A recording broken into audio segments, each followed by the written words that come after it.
Important 3 मार्च 1933 में एक famous enabling act पास हुआ।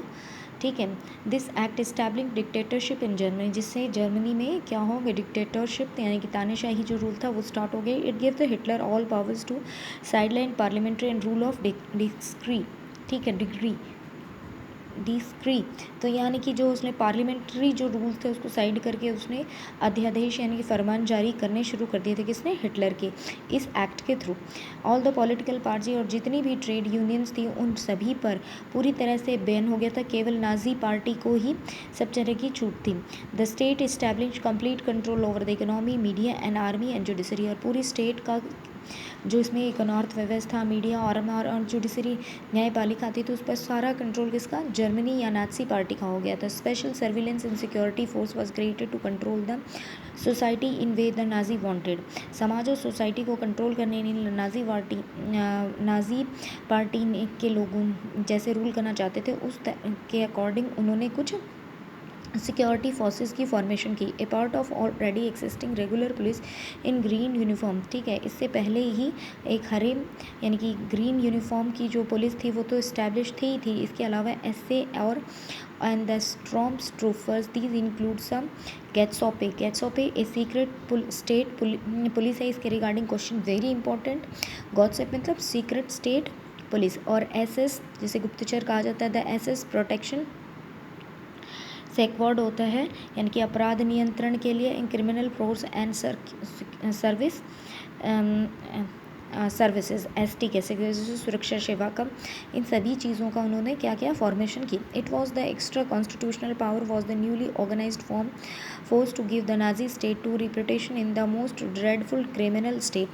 People now could be detained, the Gotse tortured chamber, rounded up and sent to the concentration camp, deported. All it will arrest without any legal prosecute. The police force are require power to rule with impunity. तो यहाँ पे क्या हुआ, जो ये नए जो soldiers के गठित दस्ते बनाए थे, ऑर्गेनाइजेशन बनाई थी, उनके पास क्या था? बेहिसाब कॉन्स्टिट्यूशंस के अलावा असंवैधानिक अधिकार दी गए। इसकी वजह से जो नाजी था वो क्या हो गया? पूरा ड्रेडफुल क्रिमिनल स्टेट कहने लगा, खुखार या आपराधिक राज्य की छवि बन गई थी। ठीक है, और जो गॉत्सप्पे थे, ठीक है, वो क्या करते थे? जो कॉन्सेंट्रेशन जो कैंप थे, टॉर्चर्ड चैम्बर्स थे, यात्रा गृहों को बोला जाता है, जहाँ पे लोगों को बुरी तरह से प्रताड़ित किया जाता है, किसी को भी बंद कर देते थे। यहाँ पर ये किसी को भी वहाँ पे पूरी तरह से टॉर्चर करते थे, या फिर ये नए दस्ते किसी को भी ये जो कॉन्सेंट्रेशंस जो कैंप थे वहाँ पर भेज सकते थे, या किसी को भी बिना किसी कानूनी प्रक्रिया के, बिना विदाउट किसी लीगल प्रोसेस के किसी को भी अरेस्ट किया जा सकता था। दंड की आशंका से मुक्त पुलिस बलों ने निरंकुश और निरपेक्ष शासन का अधिकार प्राप्त कर लिया था। यानी कि जो the police force required power to rule to impurity, यानी कि जो पुलिस फोर्स है वो लोगों की सुरक्षा के लिए होती है, लेकिन यहाँ पर वो पूरी तरह से क्या हो गई है? दंड इम्प्योरिटी हो गई थी, निरपेक्ष शासन के अधिकार प्राप्त कर लिया था, निरंकुश हो गई थी। पुलिस बलों ने भी निरंकुश यानी कि जो पूरा डिक्टेटरशिप था उस मेथड को फॉलो करना शुरू कर दिया था।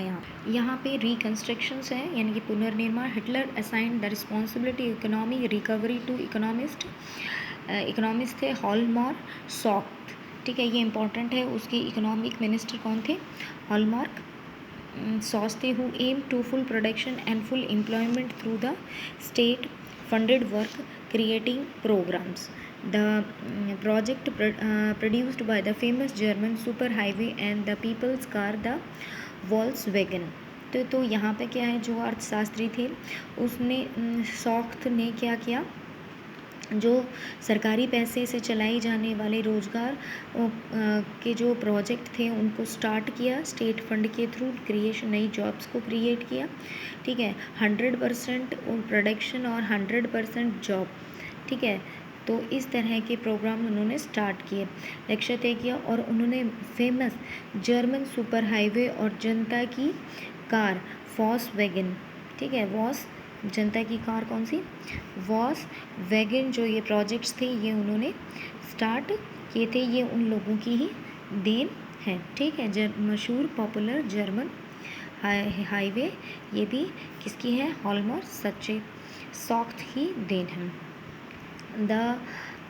In foreign policy also Hitler required quick successor. He pulled out the League of the Nations in 1993, recopied the Rhineland in 1936, integrated Austria and Germany under the slogan "One people, one empire, one leader." He and then went to rest of German-speaking land and the Czechoslovakia and gobbled up the entire country.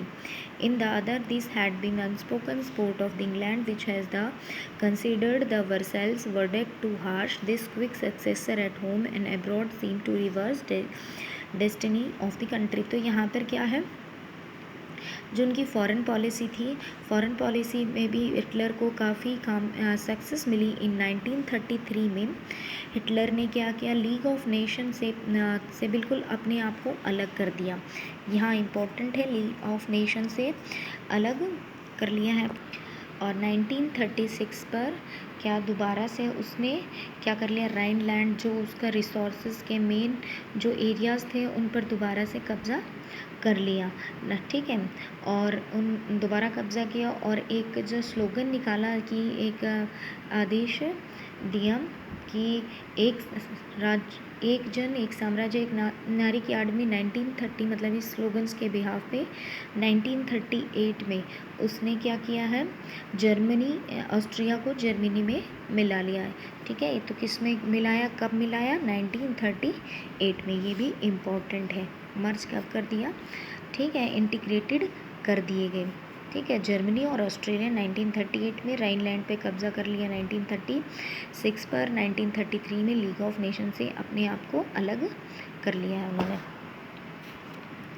Next है आगे कहते हैं कि उसके बाद उसने Czechoslovakia पर कब्ज़े के लिए जर्मनी, ठीक है, चेकोस्लोवाकिया पर कब्ज़ा करने के बाद जो जर्मन भाषी स्वीटलैंड प्रांत पर भी कब्ज़ा कर लिया और फिर पूरे चेकोस्लोवाकिया को उसने पूरे अपने अंदर मतलब कि उसका हड़प लिया या उस पर पूरी तरह कॉन्कर्ड कर दिया। इसके बाद उसने इंग्लैंड का खामोश समर्थन मिल रहा था इसके लिए, जैसे उसको जो चुपचाप है जो इंग्लैंड है वो उसको क्या कर रहा था, सपोर्ट, अनस्पोकन सपोर्ट प्रोवाइड करवा रहा था इन सब चीज़ों के लिए, ठीक है। क्योंकि इंग्लैंड की नज़र में जो वर्साई के जो ट्रीटी हुई थी, वर्साइल्स की जो ट्रीटी हुई थी, तो जर्मनी के साथ बड़ी ही क्या हुई थी, हार्श ट्रीटी थी।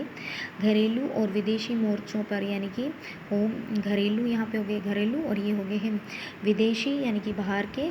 जल्दी ही हिटलर्स को बड़ी सक्सेस मिली और उसकी जो नीति थी, देश की जो नीति थी यानी कि देश की जो कंट्री थी उसकी जो डेस्टिनी थी वो क्या है, बदलने लग गई थी। आगे continue, Hitler did not stop hair,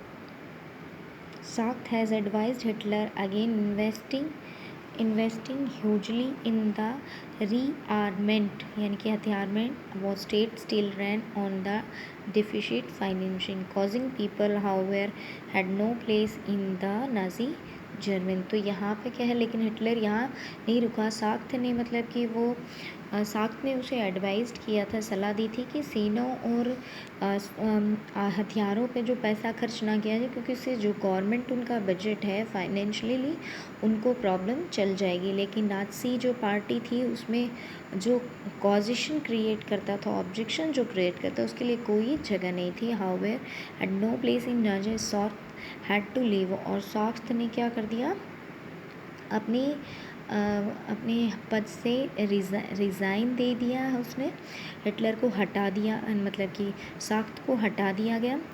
Hitler choose war as way out of the approaching.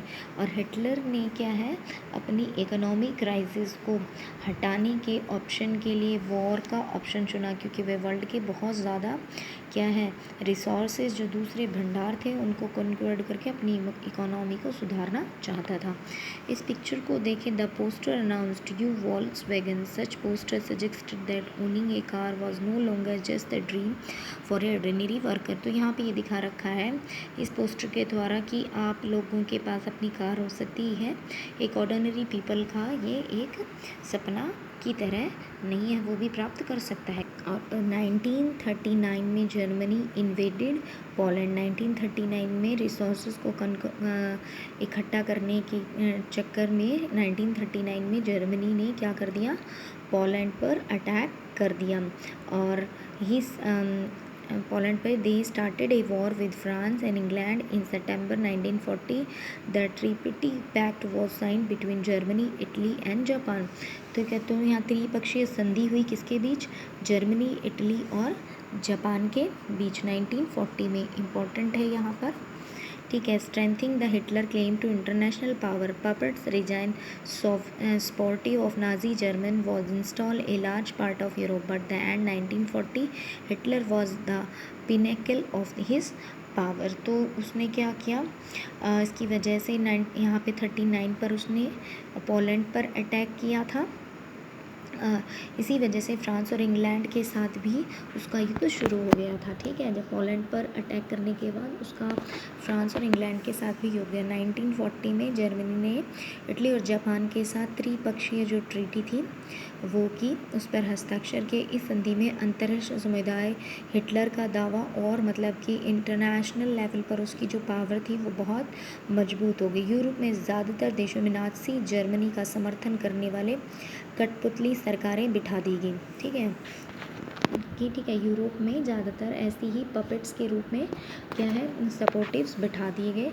But 1940 अंत में हिटलर अपनी ताकत के मतलब टॉप पे था। यहाँ पर पिनेकल होता है शिखर, यानी कि 1940s तक जो उसकी पावर थी वो बहुत ज़्यादा बढ़ गई थी।